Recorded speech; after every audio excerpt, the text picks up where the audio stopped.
Manajemen peningkatan mutu pendidikan.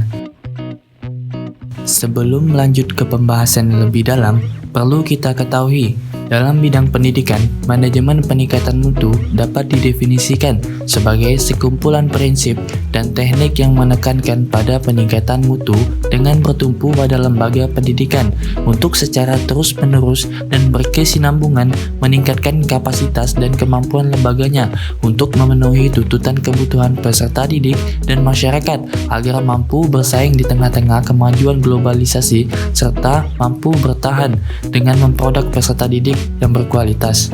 Selanjutnya, beberapa komponen manajemen peningkatan mutu.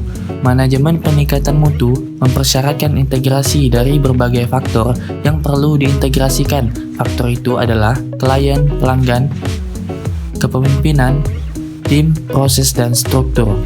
Klien atau pelanggan dalam Total Quality Management atau disingkat dengan TQM adalah orang yang menerima produk atau jasa layanannya. Jadi klien tidak berada secara eksternal terhadap organisasi tetapi berada pada setiap tahapan yang mempersyaratkan penyempurnaan hasil sebuah produk atau pemberian layanan. Hal ini menggambarkan adanya mata rantai dari klien yang terkait dengan proses. Total Quality Management atau yang disingkat dengan TQM mempersyaratkan organisasi melakukan penggalian dengan bertanya atau mendengarkan yang tentunya kepada klien yang tepat. Dalam hal ini diperlukan umpan balik yang pasti untuk menjamin bahwa layanan yang diberikan dan dikerjakan memang tepat.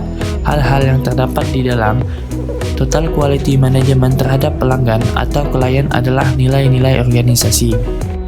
Kunci penting dalam menetapkan komponen proses kerja, pada dasarnya sekali klien menetapkan persyaratan yang telah disepakati, maka hal yang penting untuk dilakukan adalah menetapkan prosedur yang menjamin kesesuaiannya dengan persyaratan.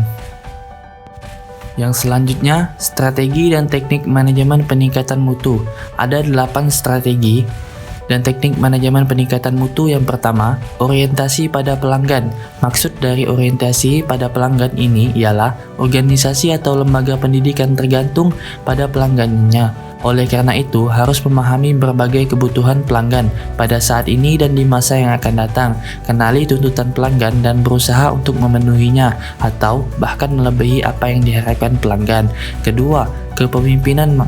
Yang dimaksud dari kepemimpinan itu ialah menentukan kesatuan arah dan tujuan organisasi. Pemimpin harus menciptakan dan menjaga lingkungan internal di mana orang-orang dapat terlibat secara penuh dalam penyampaian tujuan-tujuan organisasi atau lembaga.